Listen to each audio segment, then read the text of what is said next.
Live. What is going on? We are live on YouTube and on Facebook right now. We're going to be talking about every single Tuesday, hopefully every single Tuesday. You know, I think seller strategy is one of the top requested, not only from just people in New York City, but just in general, like, why is my home not selling? You know, there's a multitude of reasons. I actually think of only 3 reasons. You know, the first is marketing, you know, and this is not obviously part of this video, but it's one of those things to consider. If nobody knows about your home, if nobody knows about your product or your service, no one's going to be able to buy it. Number one. Number two is it being shown correctly? You know, every single morning there's a list, there's a whiteboard right here. I call for sale by owners. So those are owners that are selling on their own. And I made 8 this morning. These are targeted people that I've had contact with before. And then we have 3 appointments set up. You know, so those are people that, you know, they're marketing on the public website, but they're not obviously marketing through the MLS or the RLS in New York City. And is it being shown correctly? You know, that's the number one thing that I've noticed in the industry is that and I talked about it yesterday, is that the quality of the showing has to increase. The enthusiasm, the energy, the excitement, and a lot of the owners don't bring that. A lot of the owners, they go, here's the bathroom, here's the kitchen. I'm like, you did a lot. I'm like, what kind, is that Caesar stone? Is that marble? Is it, you know, look at this floor. Did you do the floor? Did you look at this view? Show me the view. Get excited about it. And they don't really show it properly. So that's number 2. And then obviously number 3, which is the price. You know, can you show the value of your home? And that's essentially what we're going to be talking about today. So if it's being shown correctly, if it's being marketed correctly, and you've had open houses, you've had showings, and nothing comes through, we're gonna give you some percentages on the decrease in the price. All right, so obviously the way that we do it is that we list on a Tuesday or a Wednesday, and then we send out a newsletter on that Wednesday or that Thursday. We also roll out the social media on a Thursday. There's a method to our madness. We push everyone to our open house, and hopefully at that first open house we sell. That's why we get such good results at the first open house, is because we push every single showing. So people are like, oh my gosh, look at all these people that are excited about this. Maybe I should move forward. They started asking the buying questions. They started asking for the offering plan, the financials, what's the sublet policy. And then I follow up the next day and I say, hey, listen, you saw how many people are interested in that home. Are you looking to move forward? You know, are you looking to put an offer? Do you want a second showing? Do you have any other questions? You know, it doesn't really matter. But generating that interest is the most important thing, okay? And there will be other videos about, does the agent matter? Does the marketing matter? But today, it's strictly price. So if you do everything rolling up to that first open house, you can get some really good feedback. Okay, feedback, which is going to be another video, feedback is an amazing opportunity to make sure the second showing is better, to make sure that when you have the next open house that everything else is just perfect. It could be, you know, there's too much furniture, or there's too much art, or that painting in the bathroom, all that purple paint needs to go. You know, that green kitchen, which we recently had, you know, it was right after St. Patty's Day, so I just made a couple of jokes, you know. I said, oh, look at the green kitchen. We obviously painted it that way for St. Patty's Day, you know, good laughs and everything else. And it went at the first open house. But if it stayed on the market, I would have told the owner, hey, listen, you know, we got to remove that green, that neon green paint in the kitchen. That's people can't see around it, you know. And it's funny because a lot of the owners, they say, what, they can't see around the furniture, or they can't see around, you know, my personalized items, which is all the feedback. And I say, no, not really. You know, like, buyers want to walk in. They're going between 4 or 5 open houses. You have to be the one that stands out. You have to be the one, when I follow up tomorrow, that they're like, yeah, I want to see again, or yeah, I want to place an offer on it, or yeah, I want more documents on the house. So asking for feedback is massive. You take that feedback, you then start putting it into the home. There's so much feedback you can get. It could be taking down the personalized photos, taking down the religious items. It could be, you know, removing books, you know, that are controversial books, you know, maybe political books or things like that. And you just take it off the bookshelf and things like that. Small things, you know. You want the attention on the home. You don't want the attention on the paint, or that water tower that you look at, or that the bathroom's in the bedroom. You know, those things you can't really change, you know, the water tower or the bathroom in the bedroom, but you can add things, maybe furniture, whatever. So we take that feedback, we have the second open house. And this is what I always say on the listing presentation. I say, listen, I think we're gonna be putting this on at a little higher than the market value. The market value, the market's the market. That's what it really comes down to. You have two people. One is motivated to get the most and one is motivated to get the least. And once you bring them together, which is essentially a broker, bringing two parties together, you have what is the marketplace. You have the marketplace value. Sometimes people overpay, some people underpay. Underpaying is because they're in dire straits and they need to sell. Sometimes they overpay because the person really wants to be in that location, or they really want the outdoor space, or they really love the view, or whatever the case. It doesn't really matter. But generally, you're going to get a consistent price, and you're going to use comparables to get to that price. Everything's straightforward, okay?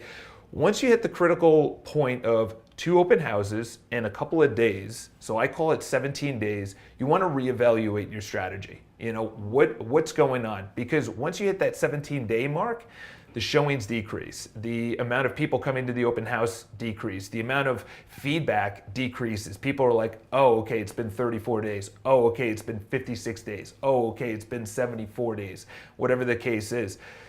Well, I don't ever want it to be the price, but it comes down to the price sometimes, where the marketplace, the buyers, regardless of what the seller wants, the marketplace is saying it's not worth this price. We put a 1-bedroom on and we received an offer on it yesterday significantly below the asking price. Significantly. Like you're looking at a 15% below the asking price. To put that in number terms, that's putting an $850,000 offer on a $1 million place, $150,000 off.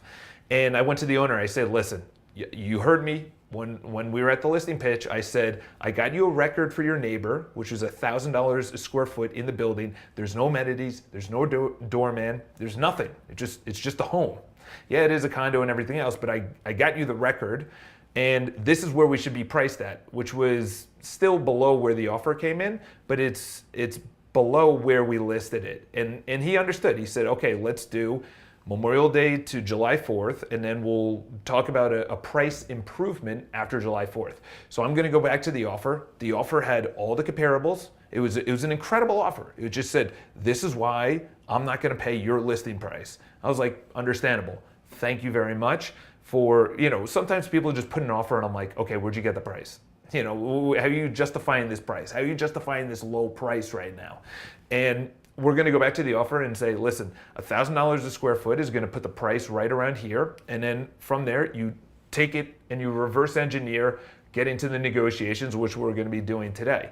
So at the 17-day mark, I cannot stress it enough, is that the marketplace is talking.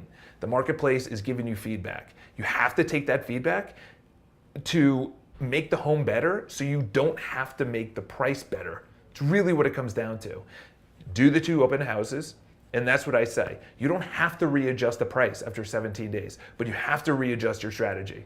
It's just a fact, because at that first open house, at that second open house, if you don't get offers, because you have buyers that have been looking for months, and when your home hits the market, they've been looking for months, they're serious, they want to move forward, hopefully they're qualified, they're putting an offer on that first open house or the second open house. So long as we're in a relatively healthy marketplace and nothing is going, crazy in the world, you're gonna get that offer at those first 2 open houses. This one that was way below the listing price was at the second open house. We have one on that we've done the 4th open house, and I discussed it with the owner right afterwards. He said, these are a waste because we're only getting 1 or 2. I don't want to say it, but it might be the price. We rolled it out. We got results on every single one of our other exclusives, we have 5 or 6 on right now. And some of them were previously listed. Like we just got an offer on one that was previously listed for 3 or 4 months. After the first open house, we got above the asking price. What we do works. And it's tough to hear because there's 33,000 agents or 34,000 agents in New York City.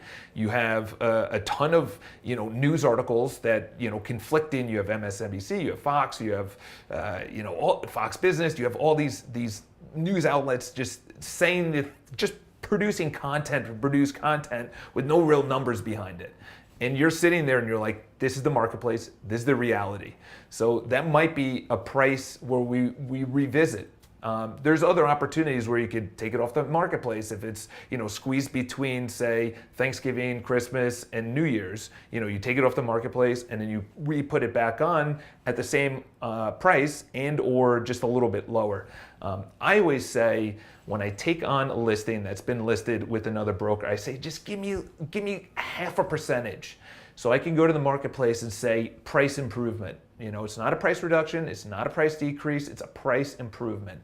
The words matter. So when you're listing a home and you get feedback, take that feedback in those first 17 days, you apply it to the home. If it doesn't work out in those first 17 days, at least you tried.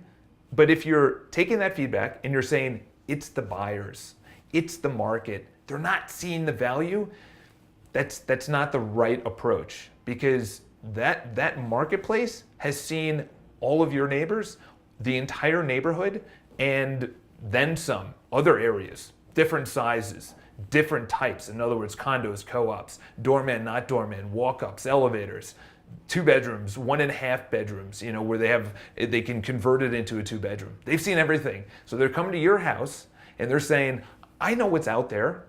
I've seen it. And this is why your home is or is not worth this price.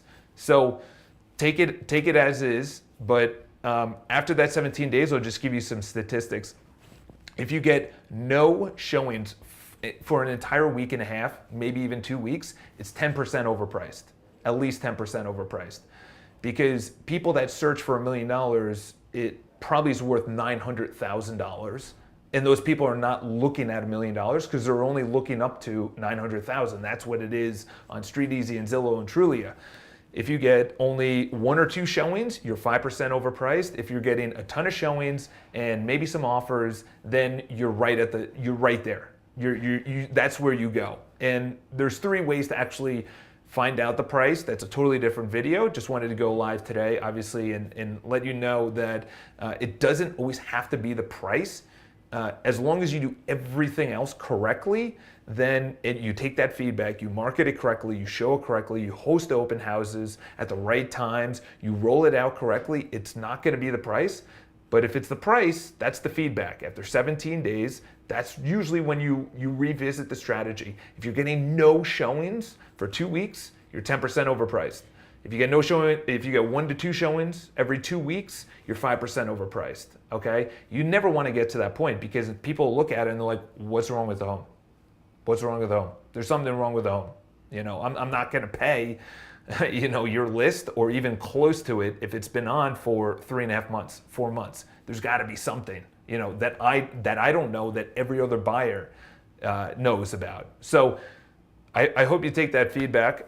You could apply it as an agent, as an owner, as a buyer, as whatever. It may not be the home. It could be shown incorrectly. It could be marketed incorrectly, yet it's still sitting. I've seen it where the broker is just low energy or they can't show it or it's really tough to show it because the owners, they have kids or dogs or, whatever the case is. And when it comes down to the actual marketing, maybe the pictures are terrible. Maybe there are no photos. Maybe it's just a floor plan, things like that. So have an incredible Tuesday. If you guys have any questions, obviously leave in the comments below and subscribe to the video. So we have 4 shows. Monday we're going to be doing only to brokers, or well, not only to brokers, but it's called BPIU. You could always tune in. Seller strategy. Tomorrow we're going to be doing the market update for June, and it's really week to week. It's almost day to day now. It used to be just a massive increase for 5 years, probably 2012 to 2017, 2011, 2016, 2017. It was just a massive increase. It was just all cash. If you had finance, you were not getting involved. If you go to an open house, there's 50, 60 people. Obviously, all that got absorbed. That entire marketplace got absorbed. So we're now in a totally different marketplace. And this education is necessary. You can't go in overpaying anymore. You got to go in with a strategy, whether you're a buyer or you're a seller.